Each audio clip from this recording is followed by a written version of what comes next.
Hi, everybody. It's Bob Ost, and this is Theater Resources Unlimited's Friday Community Gathering. For those of you who don't know who we are, we're an art service organization in New York, Manhattan-based, and for 32 years, maybe 33, we've been focusing on supporting people in understanding the business of theater. In particular, we started off actually helping small theater companies and new producers to sort of become comfortable with the business and understand the business and be more successful, hopefully. But over the years, we've expanded and we've grown and we've do workshops for everybody. We do workshops for producers. Yes, we have a program for producers, but we also have programs for writers. And this weekend, we're doing an actor audition. We have actors coming in, and they're going to be seen by 40 to 50 theater companies, independent producers, casting directors, agents, and directors, and some playwrights as well.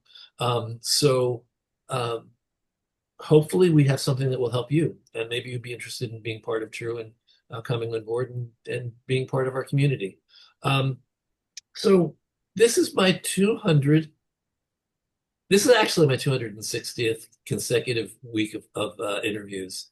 Last week we celebrated the 5th year of this. Today's April 25th, 25th. Yeah.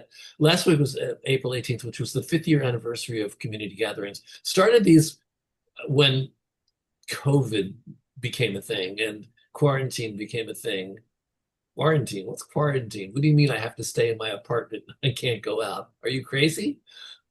So we were all like stunned and we didn't know what to do with ourselves. And somebody suggested I open up a Zoom room. This is a Zoom room. Welcome to the Zoom room.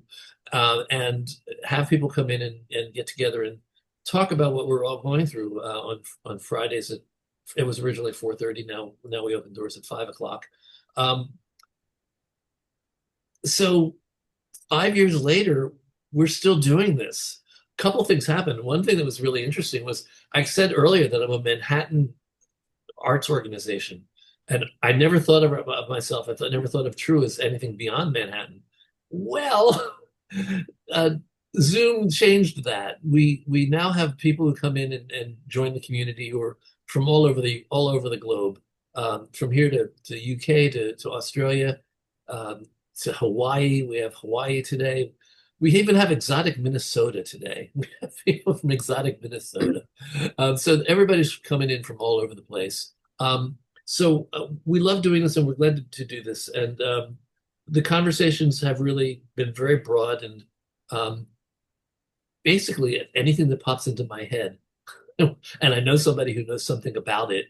I say, you want to come on and talk about it? We've been expanding our conversations to theater companies around the country and also around the world. And we've tried to have conversations that deal with things that are of interest to the community itself. A lot of writers are in our community, so they're always looking for opportunities to have their shows produced. Today, I have what I consider a very special conversation. This is the second time Mark Russell has joined us. The first time he joined us was June 9th. Yes, I know the date. June 9th, 2023. It was the day after it was officially announced that the Public Theater had dropped their support of the Under the Radar Festival. So my conversation with Mark 2 years ago was a very specific one. I mean, I'm going to bring him on. Let me just bring on Mark, and what we're going to talk about what happened then, what's happening now, and we'll see if we can guide everybody through what I think is a very inspirational story, to be honest. Well, I do want to say, when I talked to him in June 10th, 2023, he had no idea what he was going to do. He had just learned that he had lost his sponsor and support for his festival. And the best he could do was shrug his shoulders and say, I don't know. We'll see what happens. So 2 years later, he's he's basically made a success of it again. Amazing, Mark. Welcome, Mark. Say hello to Hi. my audience out there. And have I gotten anything wrong? Like as Rachel Maddow would say, have I gotten anything wrong? Have I twisted it in the wrong way? No, I think when you talked to me, it was like I'd been just hit with a big 2x4. And I it was an interesting conversation. You're one of the first people to talk to me after that. I did find out that I lost the festival on May 15th and had to keep it under my wraps until they wanted to announce it. Um, and then the public sort of bollocks the announcement.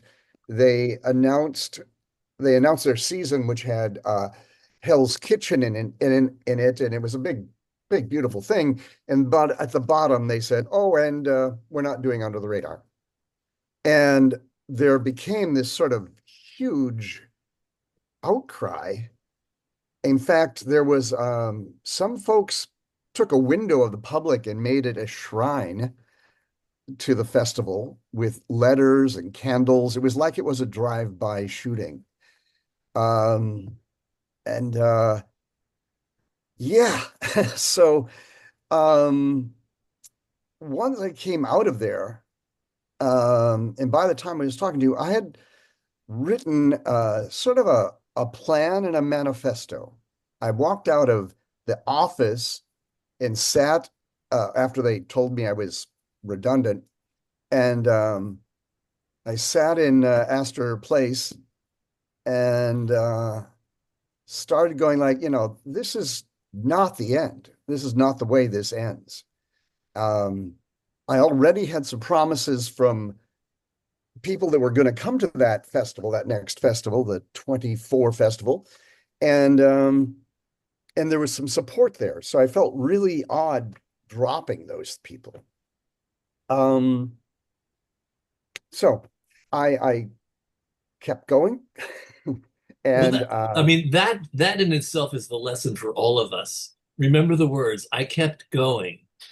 To me, this is just a story that everybody can relate to in some level, in some way, of coming to an end, not knowing where to go, but you kept going. I can't go on, I'll go on.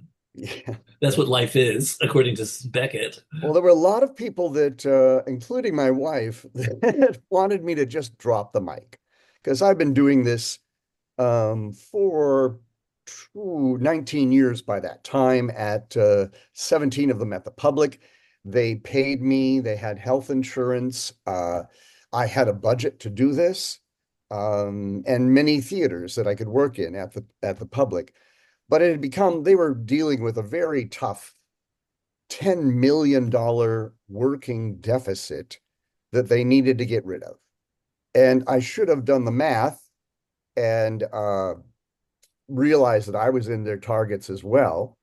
But they went through a lot of transformation from doing like 12 shows a year with two things in the park and many different programs, touring programs, including Under the Radar. And so it was a really hard decision on their part. I felt bad. I've been friends with Oscar Eustis since 1977. I felt bad for him. Um, So you're trying to say it was awkward. it was way awkward, way awkward. Awkward. Okay. Yeah. Um, but I'm sort of, whenever I have been fired a couple times, I just get back on the bike and keep going.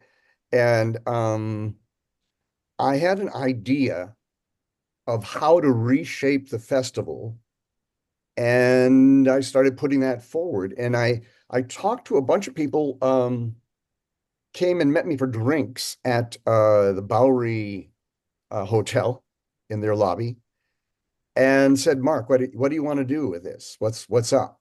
And I started talking about what I wanted or what my dreams were for the festival. And they said, "Well, we're going to help you with that." And these were people that were running theaters and producers. And one of them, by July, Tommy Kriegsman said, "Mark, if you want to do this, we'll my organization, ArKtype, will back you up.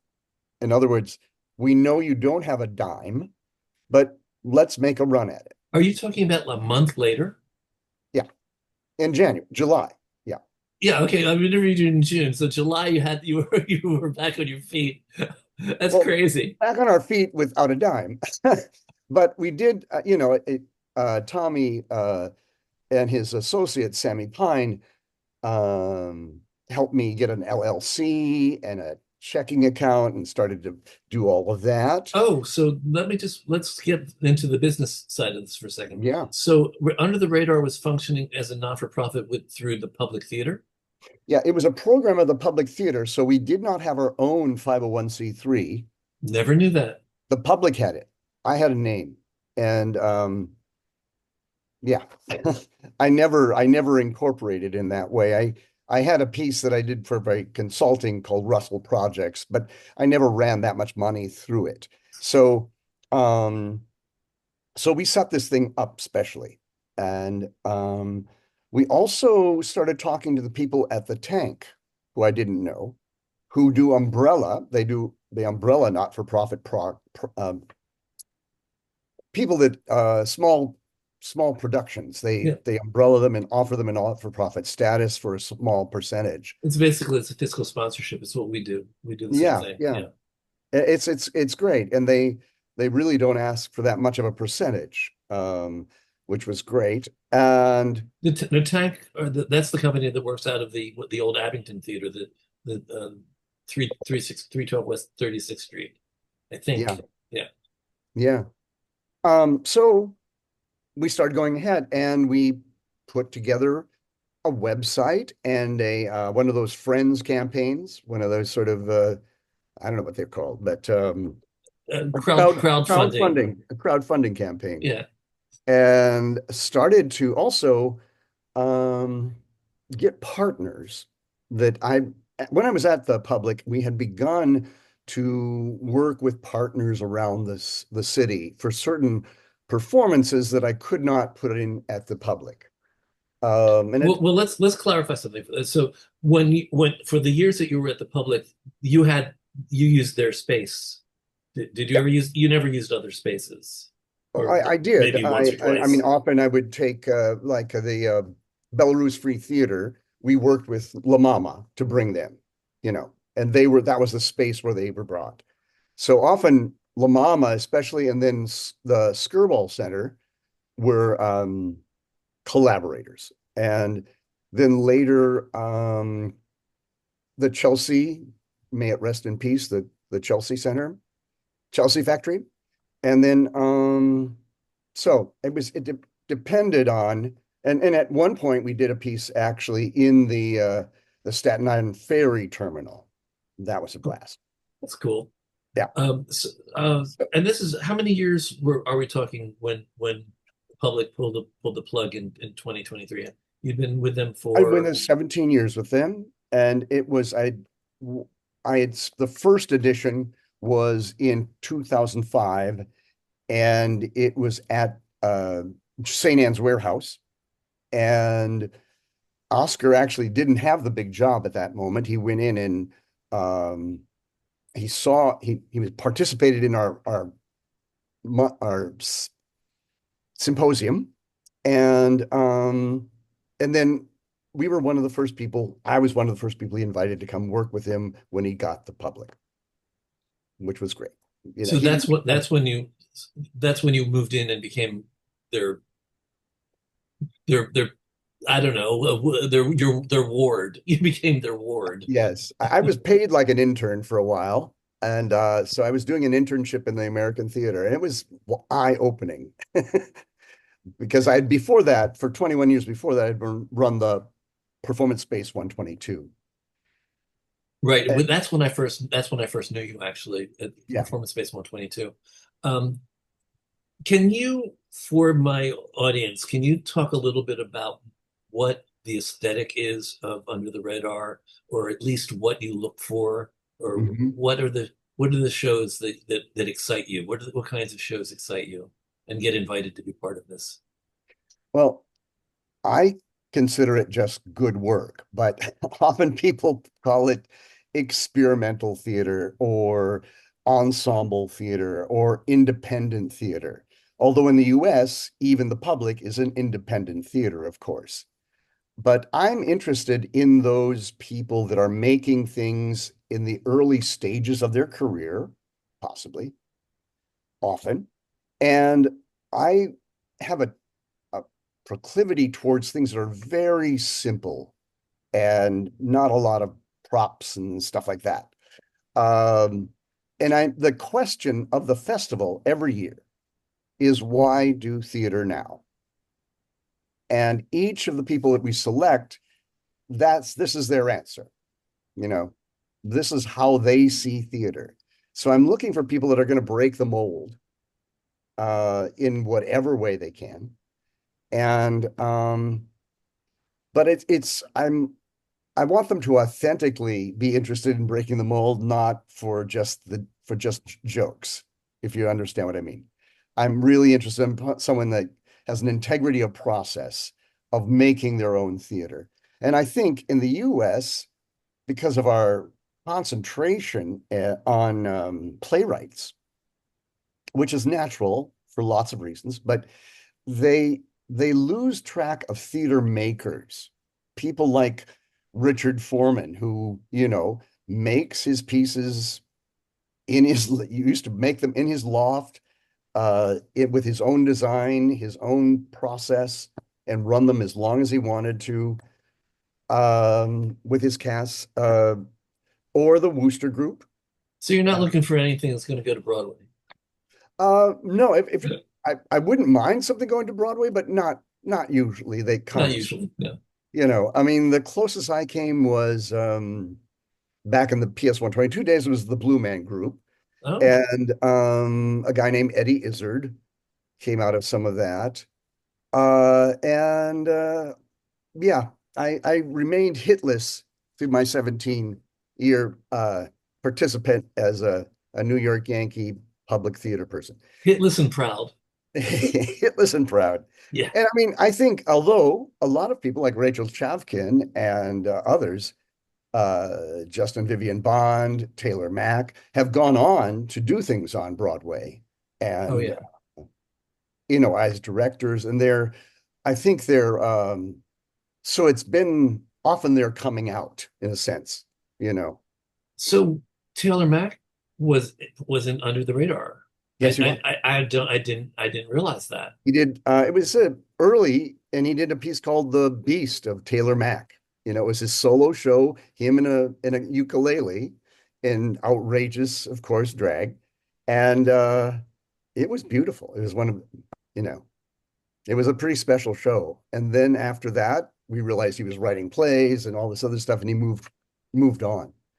No, you talked in passing about Belarus theater, and am I right or wrong? I mean, I'll be Rachel Maddow again. Tell me if I've got this backwards. But do you nurture and bring in pieces from around the world? My impression was that Under the World Radar had a really kind of a unique niche in introducing um, co Yeah. companies from around the world to New York audiences. Always we've had an international component of as part of our our festival. And I do that for a particular reason. I'm interested in theater globally and what's going on globally. And it's one of the ways that something like the Belarusians don't have a heavy film component, or their culture is pretty much beaten down. And the Belarus 3 theater was actually a secret theater that was operating in Minsk that was making these amazing shows that we were able to bring out. One of them was called Being Harold Pinter. They were sponsored by Tom, what, Stoppard, and Oh, they they're amazing. And after they did that, which I think it was 2011, they were banned. They couldn't go back. They have not gone back to Belarus, even though their parents have died there and things of that sort. they've been exiles for many years now. Uh, do they still do theater here? Oh yes. Oh Okay, yes. good. Yeah. Um, They you drew. do actually really big things now. You know, I couldn't put them in my festival. It's a lot of people. And Okay. Oh, big about big things. big things. Big Yeah. things. Okay, got it. You drew a line before between devised theater and scripted theater, I think.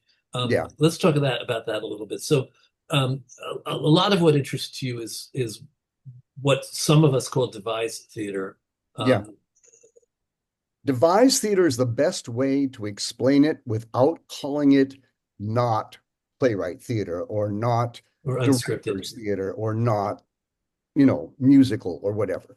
And it's so it is theater that takes the theater form and in the US especially sort of molds it into a theater into its new and into a new theater form.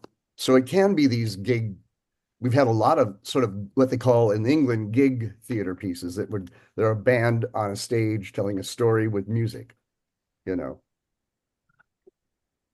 Well, in a sense, a chorus line was devised theater.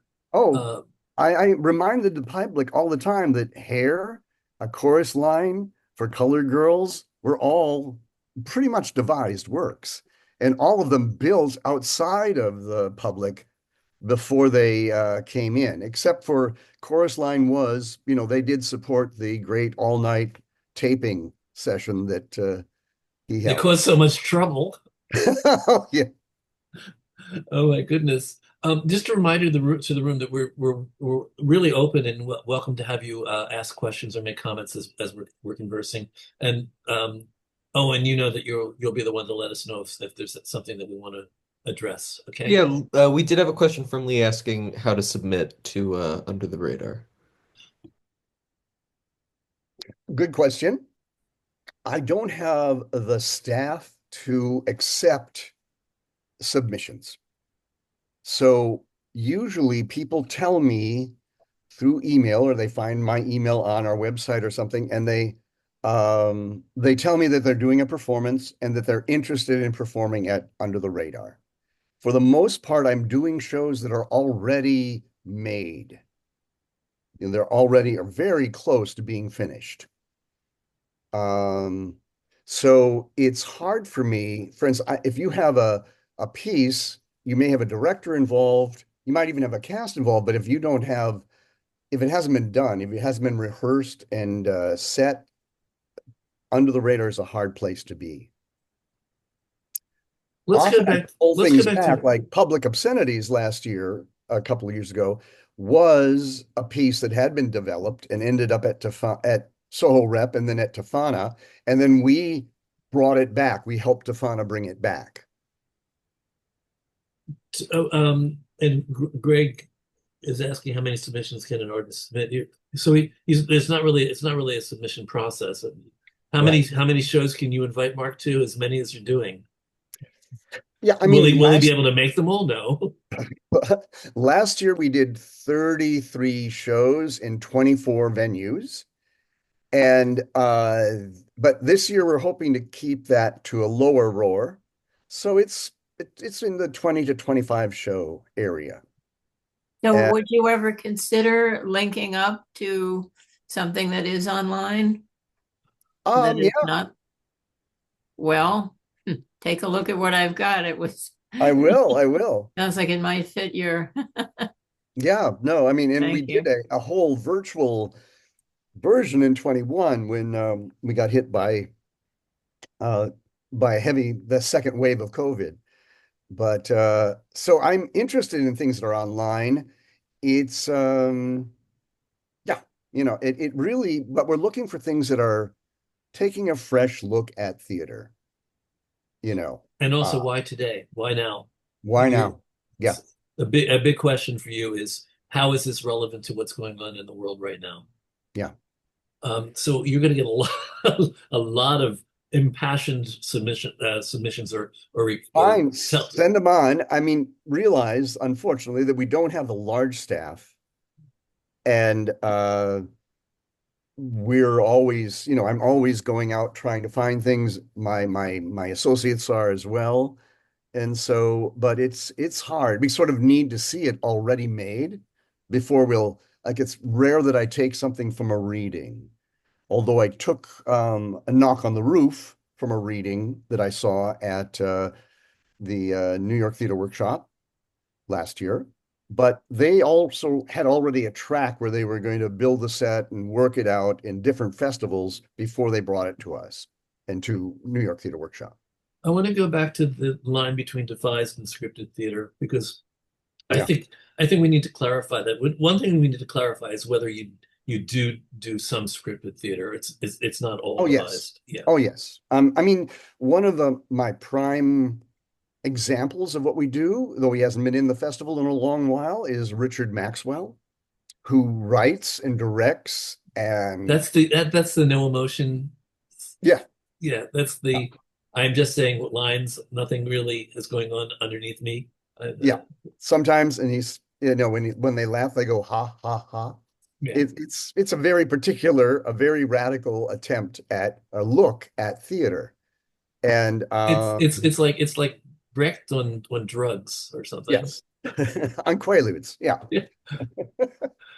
But Um, I find he's a really original voice and actually had quite an influence on a lot of people making theater now.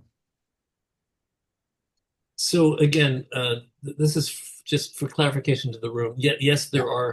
there are opportunities for scripted pieces, but just make sure that you understand that there's also an interest in devised theater. I don't know if any of us have the resources or the opportunities to actually create devised theater. I'm sure there must be some of us who have done it. I've never been in a situation where I could be that organically involved in a process that was going to result in a theater piece. Hmm. Um, I think, it depends on how people look at things. Like actually right now we're getting a lot of people from alt comedy. And and then I have a lot of people working out of their kitchens, you know. Our one of our most controversial pieces last year was by Anne Liv Young called Marie Antoinette. And she made it by painting her living room completely white and rehearsing there. And she would sell the tickets, and you sat in her kitchen and looked at her living room where her actors were. And then we brought it out to a theater, but it was already kind of made by that time. Um, yeah. So I don't know. I think this is the thing about some of American theater is they're waiting for the invitation. And I'm interested in people that can't even wait for the invitation. They have to make it, you know. I often wish I think my next life I will be a busker. you can go to Edinburgh and do that now if you want. Yeah, I know. No, but I'd have to actually learn an instrument. So that has to be my next life. So here we go. Okay. And who else I saw a few other comments. Yeah, we had a couple of questions. One from Susan asking, do you care if a piece has already been produced? And then a similar one from RK asking how I assume entries, not entrees, are funded, and what the requirements are for Under the Radar. Well, I mean, we are still making this airplane as it flies right now. This is actually our first break from the last two we did, which we really were putting it together. We are finally a not-for-profit. We finally have a trademark and that is ours completely. And so we are, and we're learning what it needs to be to staff up and staff down and how many things we can take on, et cetera, et cetera. So it's, the systems aren't in place yet for a lot of these things. We are making them up, as we go along. And yet you've done 2 seasons. Yeah, we have. And we're doing a third. Okay. And it will always be in January? Yes. And it's in January because no one's looking. And it's also a time when there's two conferences, the Arts Presenters Conference called APAP, yeah. Yeah. And then the ISPA conference has a more international look to it. And they happen back to back, and we are sort of an opening conference of a day. I originally received money to make a conference, but I took that money and made it a festival. And I made instead of breakout sessions in a conference, I made them go see theater. Oh, how cruel of you. It's pretty bad, but if you've ever been to a good theater conference, everyone sort of has these panels about how they're doing marketing or how they're doing outreach or the new playwrights are coming, and they all talk about their great, great programs they have, and there's no evidence. So I'm interested in taking to people to shows. They may hate them, often they do, but the people they're sitting next to can go like, well, I hated that. And they'll go, oh, it would work great in my audience. This is why, or you're not seeing it in this way. And forming aesthetic communities and connections, because that's what we do. Let's talk about your. I don't know if I'm missing any. We can come back to other questions, but let's talk about for a second how your infrastructure. You have no infrastructure, but theoretically, how your infrastructure has evolved over the years. Like, what happened when you moved from performing PS 122 to public theater, and now how is what you to some degree, you must have gotten comfortable with some way of doing things at the public theater. You didn't have to reinvent it every year. No, And how has that changed now that you were faced with a whole the other? public theater had a couple phases. One, we were sort of siloed, and I had a producer that was with me, and then a production person, and then we would ramp up with volunteers and, well, staff. The public theater had a huge 160-person staff and internships and things that to make this festival that we would come out with every January. But I could use, I didn't need an executive director except to sign the check. So I did, you know, and I Comes didn't in need handy. it was very handy. They were great checks. And Same thing with the marketing department, a development department, that kind of thing. So So you actually had a lot of infrastructure at the public theater. at the public, it was a great infrastructure Yeah. because we could run it really most of the year with two people. And then by September, we would start to add people, producers and other people to come in and help us make this thing. So that's changed now. Yeah, it changed at the public. We became more of a part of the public, which was an uncomfortable, interesting, and somewhat uncomfortable situation. Because I had a lot of funding that I brought with me when I first joined the public. And that continued for several years. And then that foundation needed to set us loose. And they sort of set it up for the public to take us on as a core part of their mission, la la la la. And so then for instance, one of the things I'm very particular about is how the invitation to the audience is, marketing is. And I had to go sort of subsume myself to the public theater's view of marketing. It was interesting. And that, to be honest, that relationship was getting a little uncomfortable by the time they talked to me in that May, So have you replaced all of that with something Yes, for your it is company?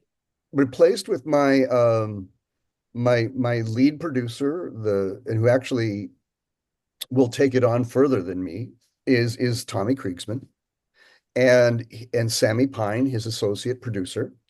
And then they engage other producers. There's a woman named Hannah that's a Yearfest that's going to be joining us.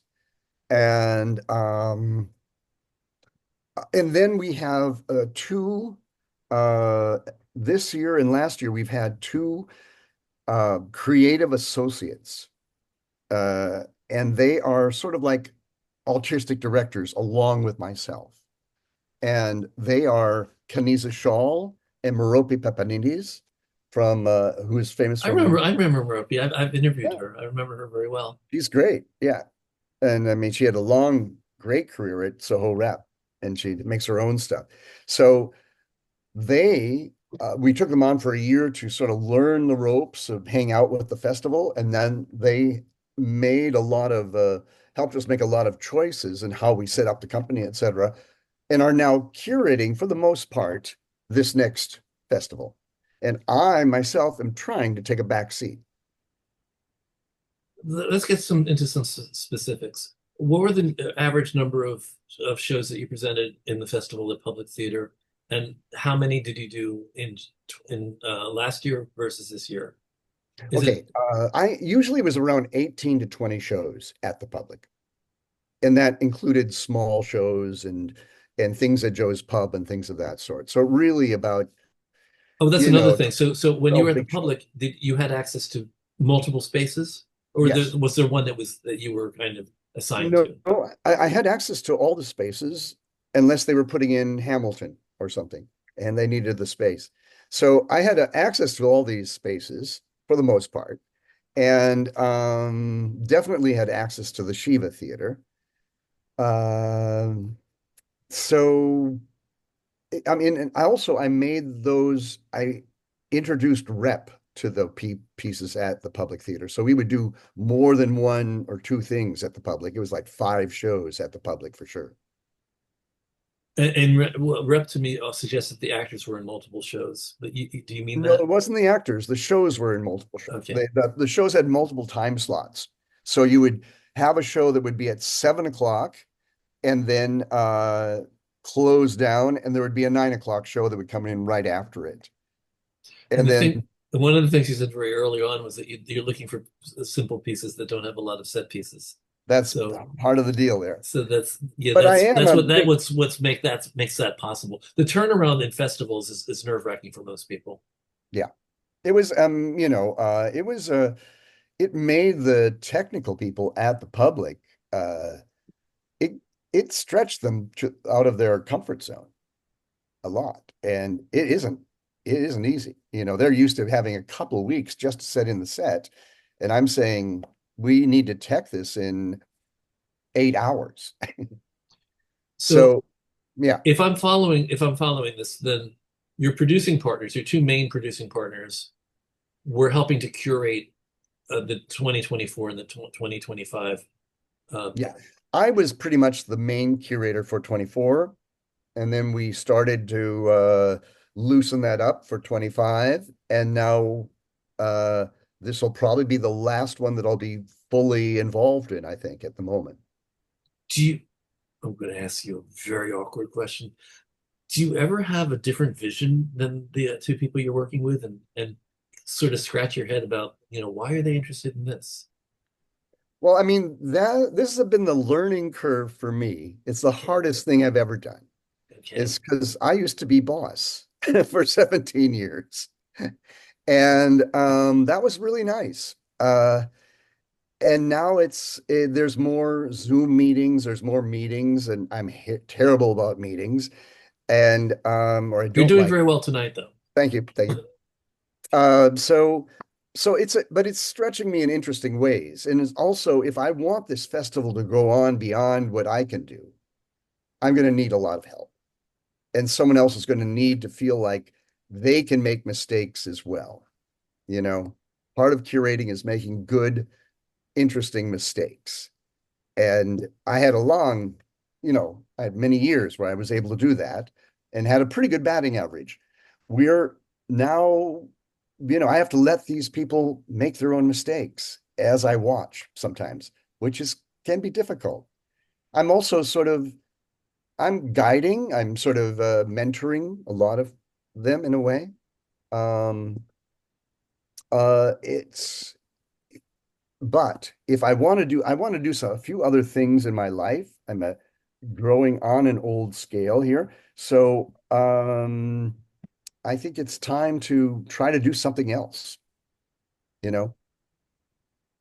No, now that you brought it back, you're going to do something else. Yeah. Well, I mean, we're going to bring Okay. it back, and I'll keep it going as best I can. I'm turning into a development director, but Uh, but a lot of tap dancing. But I think it for a festival that is now trying to really reflect New York City. This is what we learned last year, is that New York City really embraced the festival, and in a great way.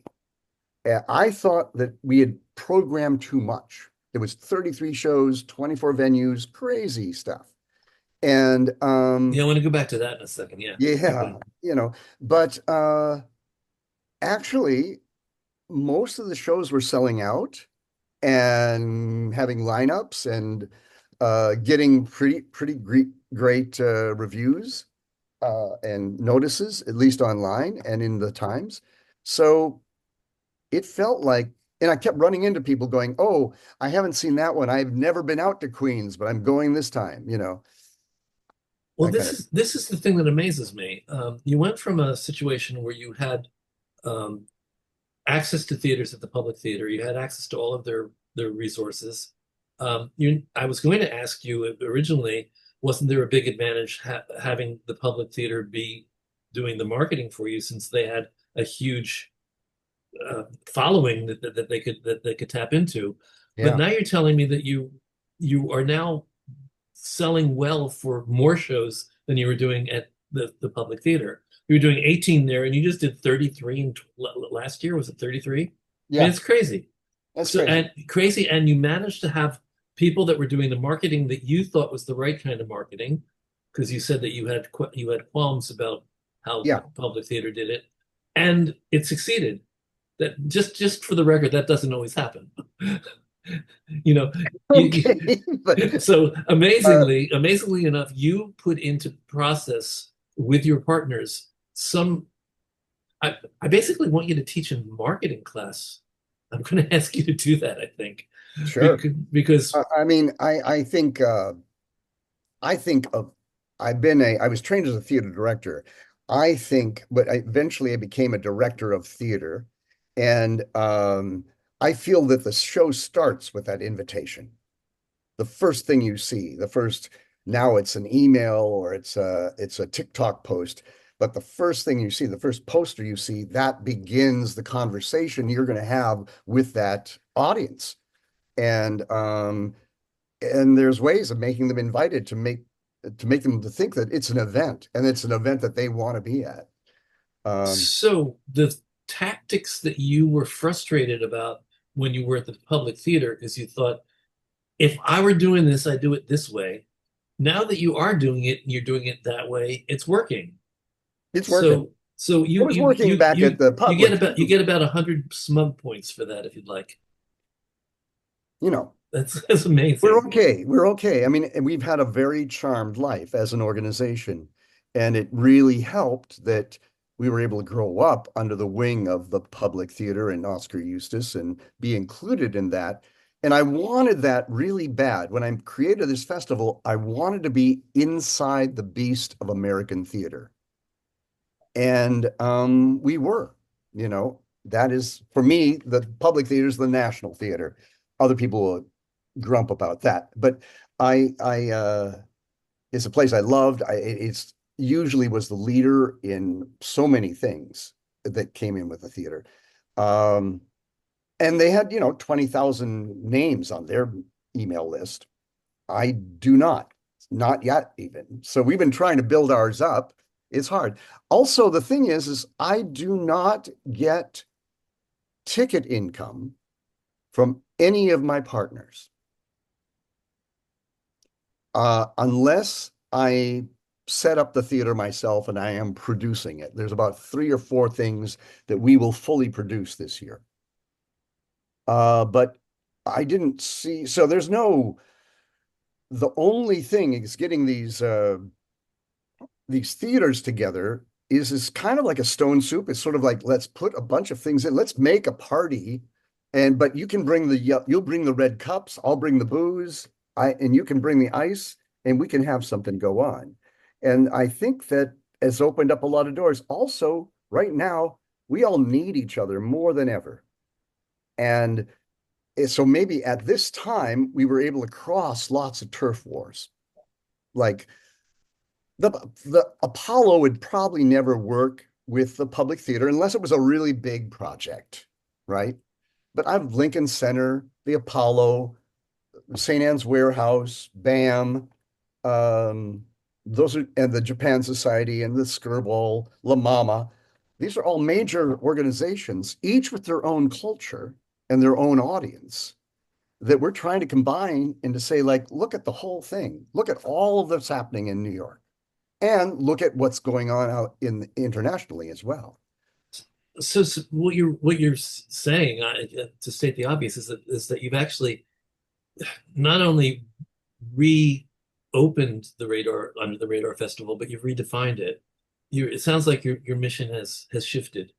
Uh, so congratulations on that. That's it's mind blowing to me that you're doing this. It's been Um, fun. It's so been fun. what have you lost from leaving the public, and obviously we can hear in your enthusiasm some of the things that you've gained by going out on your own and doing it in a different way. Well, I really miss the paychecks. That. I mean, I get paid for doing this, but much less than I was when I was at the public. I miss the camaraderie and the IT department. And Oh, but wait, nobody misses an IT department. Stop. oh, wait a minute, when that computer goes down, it's really great at the public. You could just dial someone up and they would come and fix it. Right now, I have to go down and get my own, stand in line at the Apple store. So it's different. Yeah. Um, and I liked the fact that I also had a staff of a couple people that were working under me or with me and were paid also by the public, and decently, as people are at the public. Um, and we had access to this audience that, normally they're just coming for the plays. They want plays, they want their Shakespeare, but we were getting them to go like, wow, this January, let's go see this wacky stuff or whatever. Were What you else? able were you able to keep any of that mailing list for your own use? No, but the public was very generous and they made the first year, especially they made like 5 different special mailings repping the festival to their audience, and the next year as well. So I don't know how long they'll love us, but that's been great. And we've been just trying to capture them and those names and those addresses as best we can. Right now, I have like 40 volunteers that go, we have a volunteer at every show to take names and to talk about the rest of the festival if anyone wants to know. To go back to the venues, you did 33 plays in 2024. How many did you do in 2025? Oh, that was 33. And I had like That was maybe 33. 25 in 24. Okay, and how many venues did you use in 2024 versus 2025? Um, 12 to 15. Wow. So even that's got to be a learning curve to produce in multiple locations that aren't in the same building. Yeah. Um, how did you survive that? It Well, sounds I have exhausting. really, really crackerjack producers. And the thing is that each of these shows, like the shows at La Mama, those are La Mama's shows for the most part. And they are producing, they know how to produce shows. They have their own access to lights and labor and costumes and things of that sort. And so we can help them get those shows in, but then they are taking on the brunt of the producing. So basically, they were using your branding for their shows, which is unusual. But La Mama obviously has enough respect for Under the Radar that they felt that there was an advantage to having those shows represented as being part of the Under the Radar Festival, which Mhm. also got good coverage by the time in the Times. So congratulations on that as well. Yeah. And, Under the Radar has become a sort of a destination festival for at least some of the tastemakers that are working in Europe and around the world, as it's known as a festival where you can come and get a sense of what is going around, what's happening in the US.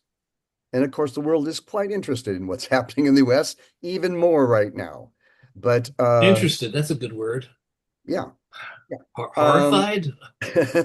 well, that's also happening. But I'm worried that people will not want to come, and my international audience could get quite reduced because of Well, they're playing at deporting people once they walk in and all sorts of terrible stuff.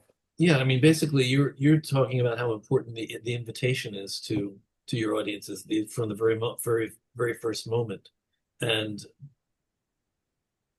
I'm not sure how inviting our country is right now.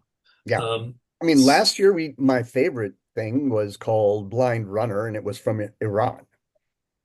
And it was made by a guy who now can't work in Iran and works out of Paris, but his cast was, and we had to get them out. And we were amazed that their visas went through. And it was before, yeah, well, of course, we were dealing mostly with Biden stuff, but a lot towards the end there, we were really worried that there would be some problems. well, that's well founded. So, y- what what part in your plan? Um, did you know how many international pieces you wanted to have as part of your international sub festival, or does that just organically happen? You It organically happens. I like it when it's 60% 60/40, I guess. Sort of like 40% international and 60% US as a general rule. And sometimes it's more, sometimes it's less. It just depends on what is most interesting. One of the things I'm not doing as much now because I don't have a travel budget is going around to festivals to find international things, which was a oh, wonderful part of my job. And I'm a little tired of that actually. So I'm concentrating on things I can do at home and trying to get a life. it's about time, Mark. It's about time. I know, really. Owen, so catch us up on the room. Sure, we've got a question from Sarah asking if you could, this was a while ago. Apologies for missing it. You mentioned a couple of conferences. She's referencing the International Society for the Performing Arts. Is Yeah, that the correct spa. conference? Yep. ISPA, all right. Susan Crawford asking again, do you take plays, pieces, shows that have already been produced? For instance, most of the festivals in NYC do not produce shows that were already produced, so they can be produced in quote world premieres. I'm not so interested in world premieres.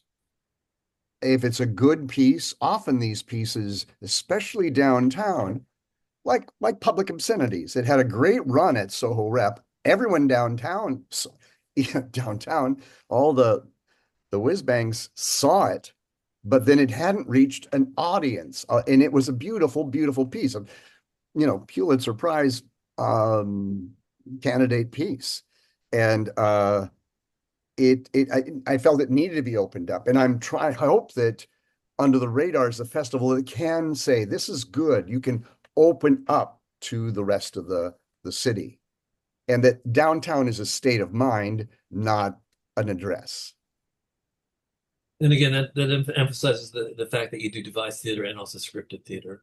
Yeah, Just as a reminder to everybody. yeah.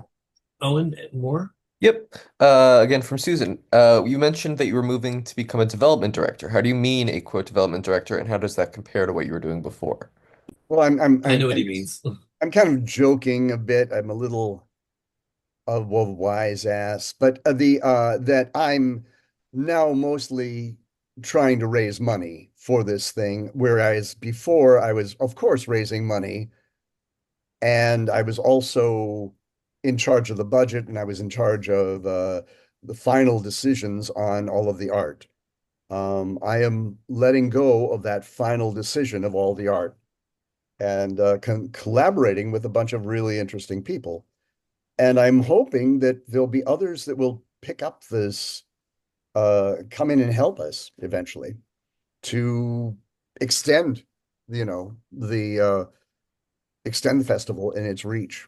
Um, I didn't think it was so great that a 70-year-old guy was booking 20-year-olds, but that's been my life. So and I that it's just a different thing. So instead of trying to learn what Pokemon is, I just kept going.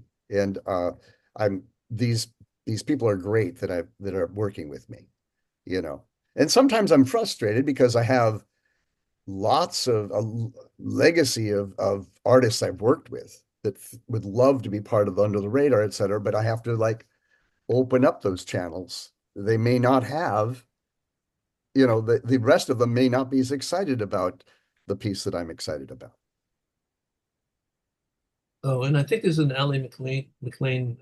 Yes, there is, but first I want to get back. I there you mentioned this is back to the Sarah question. You mentioned two conferences Yes. and she missed the first one. Could you Oh, repeat eight. That's the It's first APAP. arts one? presenters, APAP. And they keep changing what the APAP means, but I know it is arts presenters. It's arts American presenters of arts professionals. It's APAP. Yeah, So that's what Thank you so APAP is. much. APAP. yeah, We just renewed our annual membership last week, or no, 3 days ago, actually. And one of the people that runs it is Sue Noseworthy, and we've had her on the show. And we're big fans of APAP.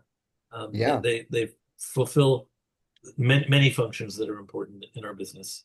There's like 4,000 people that come to APAP, and there's about maybe 800 people that come to ISPA. ISPA is considered one of the more, it's more the old, it used to be the old man's club, the more international people and the people that are working with big orchestras and things of that sort. But they're the conferences are very interesting in that they're trying to interrogate what's going on and how do we move forward within the presenting community uh, in the US, which is like those places that the colleges, your local college auditorium where you would see bands or whatever, or maybe they get reckless and bring in the Wooster Group or something of that sort. So it's and that's a whole culture that is not theater culture necessarily. Theater people are producers, they're creators. And what I'm interested in is how do I extend that? How do I extend this thing that I've seen in a basement that really moved me? Can I bring that piece out to be experienced by other people? Can I bring that out so that maybe it even has an international life? Like there have been artists uh, that have supported themselves substantially by their touring overseas that were discovered at Under the Radar. Next up, Owen. Yep, we have a question from Ally McLean. With less available grants, labs, and opportunities for artists to showcase, artists no longer have as much access. How do you suggest new theater artists who can't afford a production with equity fees, etc., to create a show on a larger level than a reading so that places like Under the Radar and others will notice? It is tough. That is a tough question because the situation in the US is, or the New York is losing its mojo. It's losing those basements where people are able to cheaply live, make things, show their friends, invite me or something like that, uh, to grow these opportunities for their work. I'm really worried about that. And we actually opened a sort of an alternative space in Bushwick called Chem, that where we did two of our shows that were sold out, and I didn't know if an audience would come out. Turns out the audience is in Bushwick, of course, and yeah, I mean, I also so it is something I'm really concerned about. However, there's a lot of empty theaters in this city. We're finding them under all sorts of little staircases and places like that, you know. And Do you know the theater under St. Mark's? It took me 10 minutes to find it. It's yeah, literally, it's like I walked past it like 10 times. I cut my teeth in that theater. Oh my God. Where is it? Where is I know I'm at the right address. Where is it? It's under. Oh boy. Uh, Um, so, I mean, I think there's how do we protect those spaces? The funding community has kind of gotten disaffected with supporting culture because in some ways they've been asked to solve a lot of social problems that are social justice problems that are really, really here, And so we're fighting to keep culture in this dialogue. Allie, do you want any follow-up on that? I know there's no easy answer. Yeah, I know. hold on. I agree. There's no easy answer. The question was sort of coming off of that New Yorker article that came out yesterday, where funding is drying up and less large places like Mellon Group and Doris Duke and are giving out grant money, and places, theaters are no longer having new playwrights labs like Playwrights Horizons. They're getting rid of, initiatives. And so there's less and less places for people to showcase their work. Yeah. I've been lucky, I was very lucky last year. I got a tiny grant. So I was able to rent a theater and put up one of my plays, but it's in LA and you wouldn't necessarily be able to come out and see that. So it's like, if an actor falls in LA, So my I guess an amendment to my question is, if something is videotaped from a performance, will you watch that? Because there's less and less opportunities. I do a lot of myself in my own practice. I do a lot of triangulation. I hear from people. I look at the proposals. I usually like I have a couple people that are looking at things for me in LA.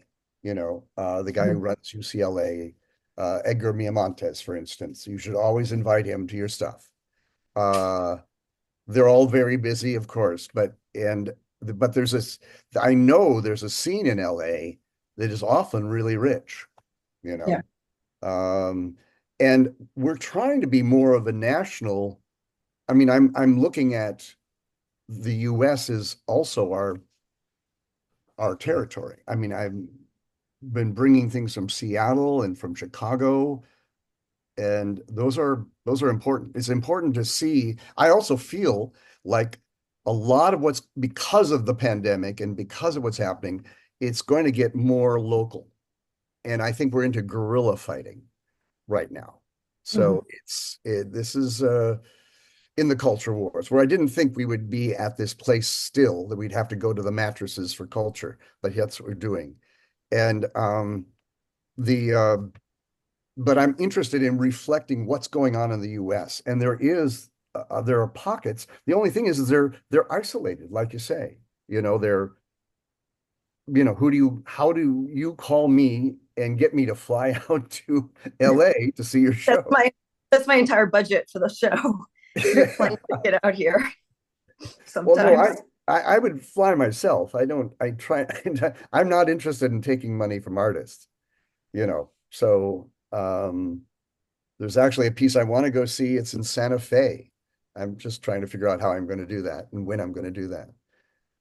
But anyway, so there's still hope out there. And people like John Fleck, of course, who's, world famous there in Los Angeles. When he makes something, I hear about it.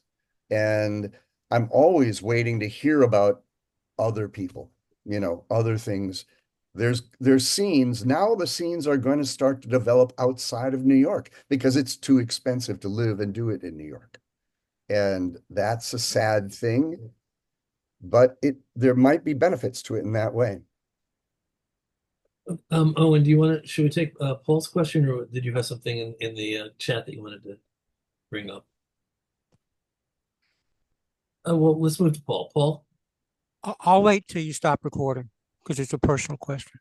Okay, well, I'm not going to stop recording until it's over. All right. So Okay, Owen, I'll ask Bob. I'll ask. Sure. Mark? Yeah. Your words are very inspiring, very Oh, inspiring. And I have a mystery that perhaps you could help me solve okay. because of your long association with the public and because you've known Oscar Eustis for quite a long period. Yep. Now, I followed Oscar's work when he was at the Eureka as a dramaturg, and then Wow. later when he was attorney rep, he became somewhat familiar with my work. And then a few years ago, I showed him two of my plays. He liked both of them, especially my play about Simone de Beauvoir. He raved about that one. But he made it plain that they would not, the public would not be staging them.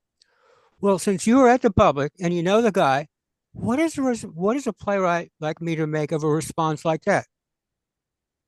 Well, I mean, it's good that he was straight up and honest with you. You know, if he realized that this was not going to be competitive in his within his skein of plays that he's seeing, um, I always appreciate someone telling me, well, no, you need to look elsewhere, you know. And he loves writers. And the thing with Oscar, I don't want to tell too many stories out of tell, but people often walk away from lunch with Oscar thinking they're going to get a retrospective because he's so energized by their ideas and he likes discussing the ideas. But when we get back, he only gets now, I think he gets maybe to do 5 plays a year. And you're standing in line with Susan Laurie Parks. Oh, and Tony Kushner, you know? So So yeah, it gets tough, you know. Um, maybe I'm naive. It's not just Oscar, but also producers when they say they really like your work, but there's not only no inclination to do it, but when you ask them, well, how about let's talk about staging it, they act offended. As if, what an absurd thought. Just because I like it, why would I want to do it? Arthur Cantor is like that. Yeah. Well, I mean, yeah, I know, and I am probably guilty of this as well. You know, I talk to a lot of artists. We get very excited about bringing them, and then I can't do it, you know, because of budgets, because of an too many pieces in the show, whatever, or a theater that won't take them on. My thing, and it's tough, is find a way to do your own voice. If you think there's an audience for this, and you feel that I know it's not easy to produce a piece of theater now, but I've produced, I don't know, 14 plays of mine, but I'd rather take the time and energy to write something new than put it yeah, into the funding and the marketing and recasting and everything else. Yeah. yeah. It's a terrible, you know, this is something you need to balance. Uh, Yeah. Whether you have a show that you feel will go all the way, will actually have a bigger impact, or is it better to work on the next thing, you know? Paul, I can just tell, as a fellow playwright, as somebody that I've been sending scripts around for the past year, I've gotten nothing but rejections. Um, a lot of it is luck and timing. It's not that they can't. When they're saying that they like your show but they can't produce it, it usually means they can't produce it now. And if timing were different, and if you'd sort of caught them in a different time, a different place, and a different part of their lives, they might have done it. I was one. I was a mentee of Richard Barr when I Mm, moved to the city. Richard Barr said that I was the next Edward Albee, and he would have produced me, but he would have produced me, except that the playwrights unit had just closed like 3 months before I moved to the city. And he said, you would have been part of that, part of the playwrights unit if I still had it. Timing. It's timing. Thank you, yeah, Bob, and thank you, Mark. I appreciate thank you a lot. Good luck with the project. it. Um, No, that Yeah, was Simone. She was a child of mine 6 years ago. I'm now 12 plays later. Whatever. yeah, yeah. Owen, who else do we have waiting? Owen, are you still with us? Owen He left. said he had to go. Oh Oh, crap. So now I have to look for, okay, let me start looking for them. I wish he wouldn't do that. Um, Catherine, yes, he would look at a video production of a device play that was shot in a sold out workshop. He's already said that he would see videos when he talks to somebody else. Um, and if anybody else recognized the question in here, We got answered Sarah's. Hmm. Take place. Yes. Um, Well, you know, the field is in such a struggle right now, such a struggle. And I think it's going to take all of our inventiveness to get around these obstacles, including, getting people into the country with visas and or Mark, being, it's even worse than that. A lot of us are afraid to write about what we really think because we'll be sent to San Salvador, yeah. you know. No, I know. And this is the economic censorship, and then this implicit or invisible, the ghost of censorship that it gets inside our bones, and then we start making these safer choices, and then we don't make great theater, and that's hard. I'm I think Greg is asking basically what size are the spaces that you normally work in, and does your consider I guess an implied question might be is your consideration of what pieces you bring into the festival dependent on whether they fit into the spaces that you have available? Oh yeah, I mean, I'm trying to match them with the best spaces for them. Mostly our spaces are at the most 300 seats because there's a sort of the intimate theater that is going around in Europe and has a path in Europe, etc.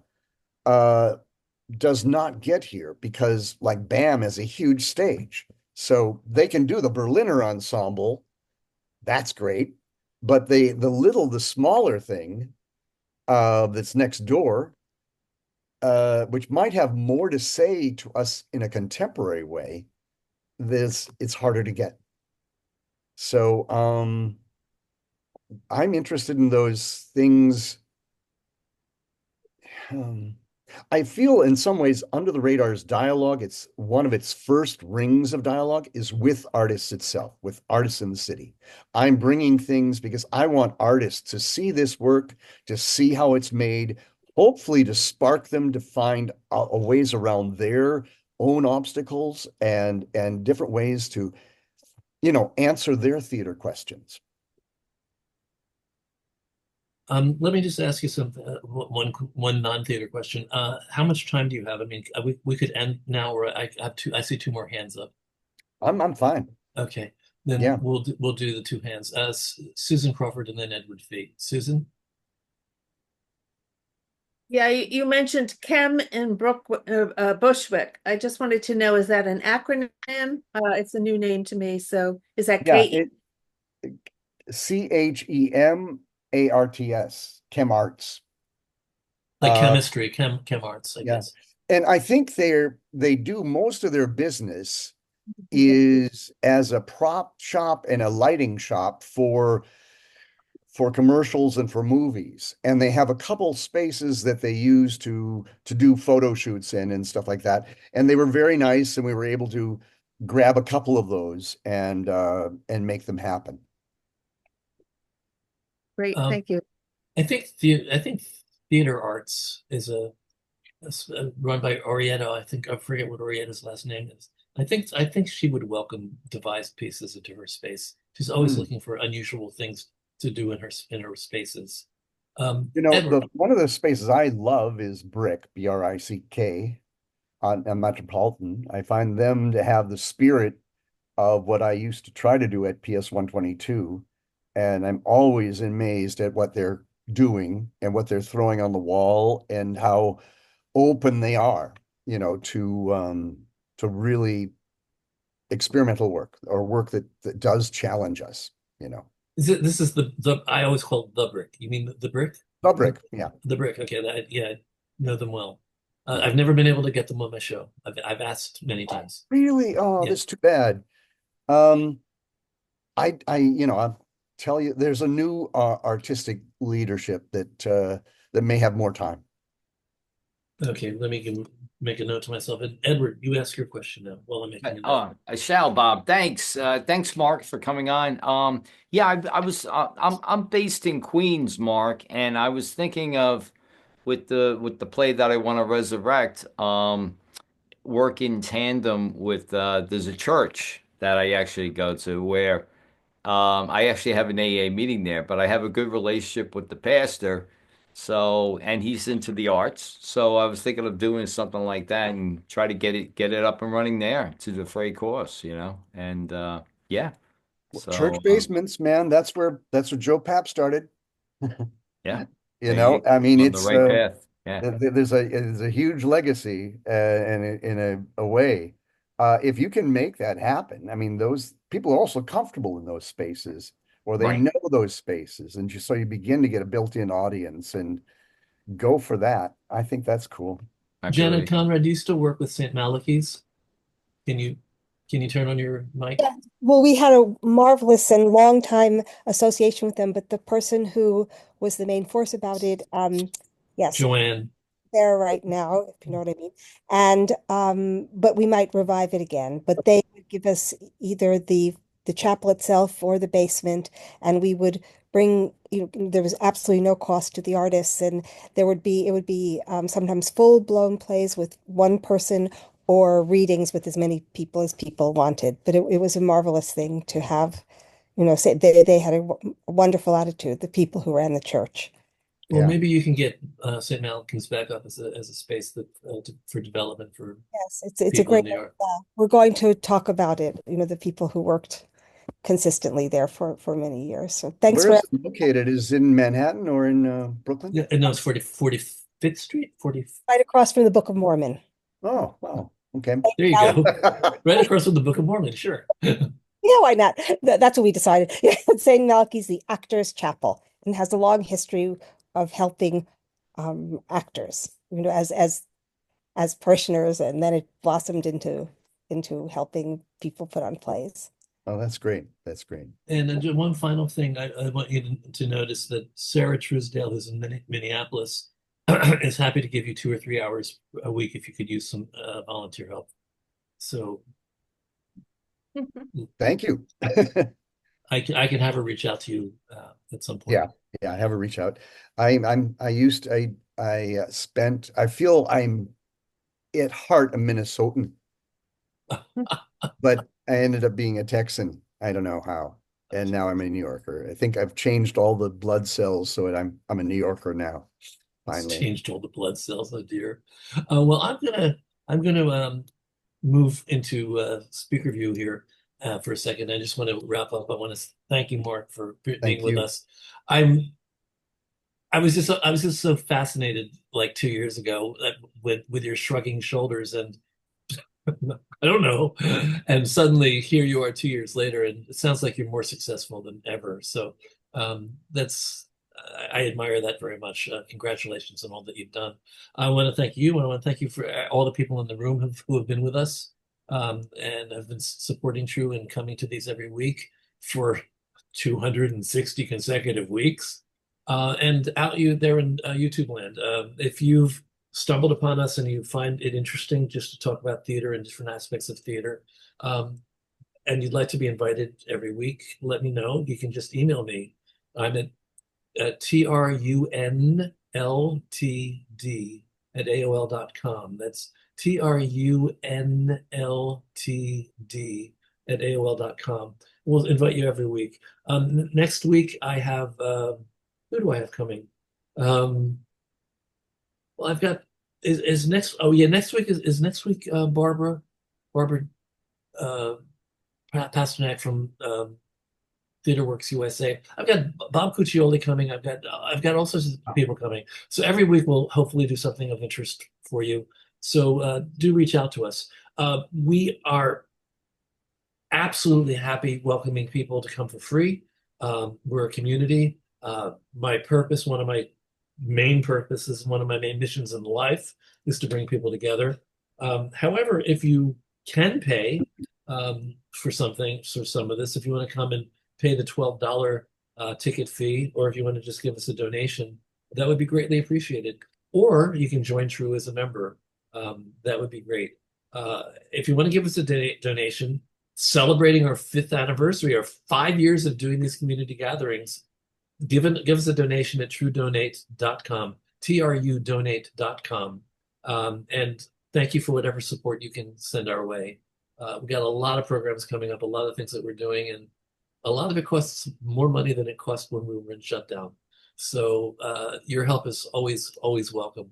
That's it, everyone. I want to thank everybody and looking forward to seeing you next week. Thanks.